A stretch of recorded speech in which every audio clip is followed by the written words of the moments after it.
Electric flux का बेटा simple सा मतलब होता है total number of electric field lines, total number of electric field lines passing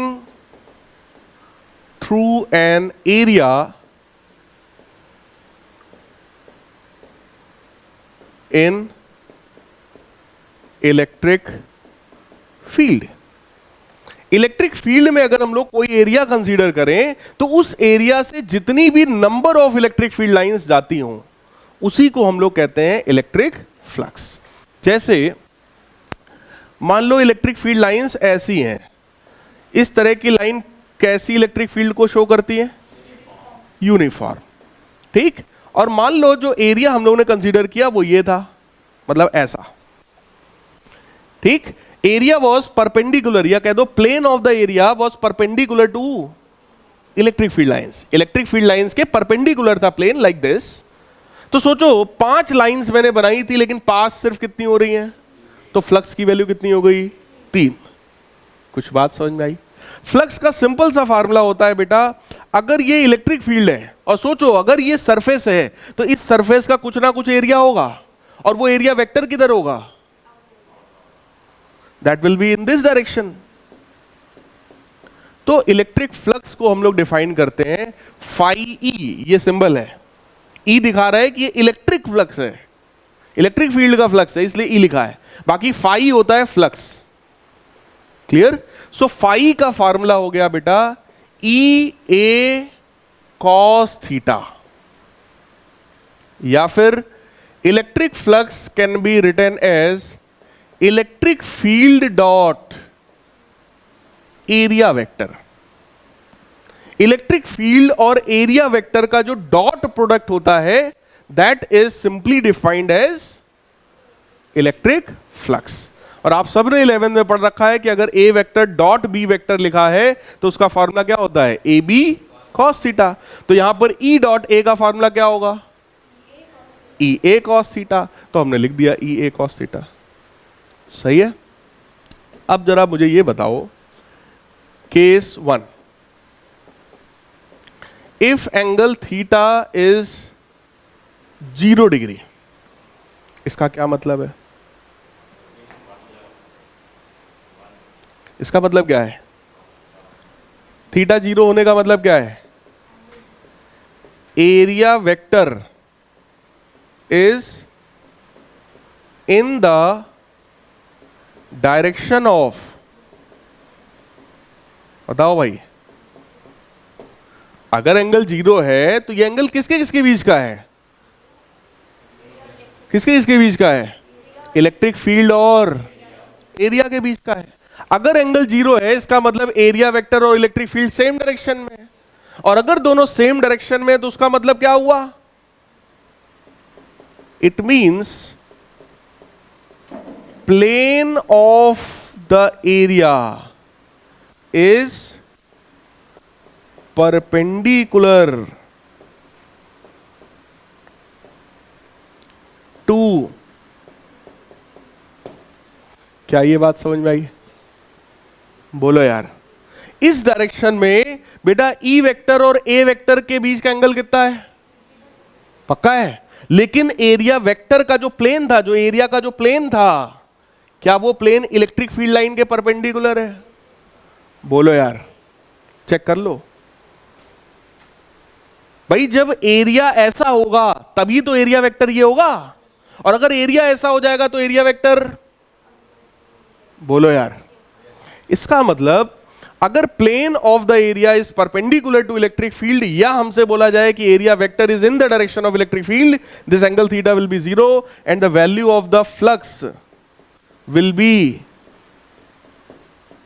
maximum, और उसकी वैल्यू बोलो कितनी होगी? पक्की बात है? कोई डाउट हो भैया बता दो। Case number 2, if this angle theta is 90 degree, इसका मतलब थीटा का 90 होने का क्या मतलब है? थीटा किसके इसके बीच का एंगल है? इसका मतलब सीधे सीधे ये हो गया कि इलेक्ट्रिक फील्ड वेक्टर जो है क्या वो परपेंडिकुलर टू एरिया वेक्टर है। इसका मतलब क्या ऐसा वाला सीन है कि एरिया का प्लेन ऐसा है लेकिन एरिया वेक्टर ऐसा है और इलेक्ट्रिक फील्ड इसी डायरेक्शन में है। बोलो यार, तो एंगल भले 90 है लेकिन इसका दूसरा मतलब क्या हुआ, plane of area is along electric field, या plane of the area is in the direction of electric field. कोई डाउट, पक्की बात है।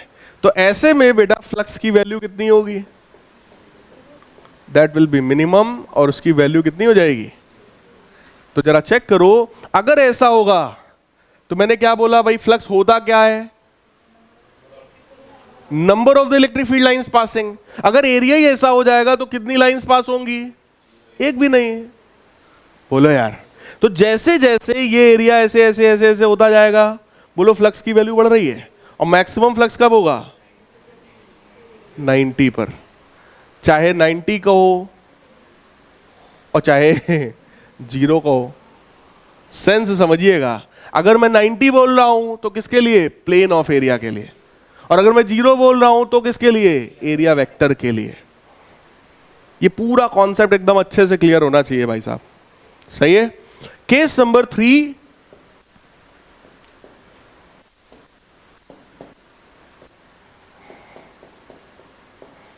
अगर ऐसा मामला है, ये इलेक्ट्रिक फील्ड है और जो एरिया हमने लिया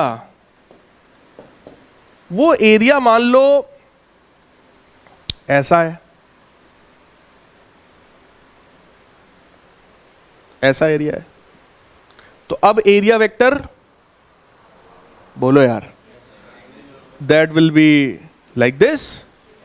तो ये रहा एरिया वेक्टर और ये रहा इलेक्ट्रिक फील्ड। अब इनके बीच में बोलो कुछ एंगल होगा, तो ये जो फार्मूला मैंने बताया वो बोलो इसी के लिए है। इसका मतलब जो value of the flux will become E A cos theta, सही है। तो इसका मतलब इलेक्ट्रिक फ्लक्स का मतलब हो गया total number of the electric field lines passing through certain area in electric field. या फिर हम ये भी कह सकते हैं कि it is defined as the product of electric field and component of the area vector in the direction of electric field. बोलो यार, अगर इलेक्ट्रिक फील्ड और एरिया वेक्टर दोनों सेम डायरेक्शन में हो तो इन्हीं दोनों के प्रोडक्ट को फ्लक्स बोलते हैं। बोलो यार, और अगर सेम डायरेक्शन में ना हो तो एरिया का वो कंपोनेंट ले लो जो इलेक्ट्रिक फील्ड की डायरेक्शन में है। बताओ जरा, इस एरिया का दो कंपोनेंट कौन कौन से होंगे, एक कॉस थीटा, सही है। लेकिन हमने ए साइन थीटा को नहीं लिया, हमने कौन सा लिया है, जो किसकी डायरेक्शन में था, इलेक्ट्रिक फील्ड की। जैसा वर्क आपने पढ़ा है ना क्लास 11 में, वर्क क्या होता है, फोर्स इनटू डिस्प्लेसमेंट। लेकिन कब ये फार्मूला वैलिड है, जब फोर्स और डिस्प्लेसमेंट दोनों सेम डायरेक्शन में हो। और अगर सेम डायरेक्शन में नहीं है तो फार्मूला क्या होता है, एफ डी कॉस थीटा। तो हम वहां पे फोर्स का वो कंपोनेंट लेते हैं जो डिस्प्लेसमेंट की डायरेक्शन में हो। वही काम यहां पर है, यहां भी हम एरिया का वो कंपोनेंट लेंगे जो इलेक्ट्रिक फील्ड की डायरेक्शन में।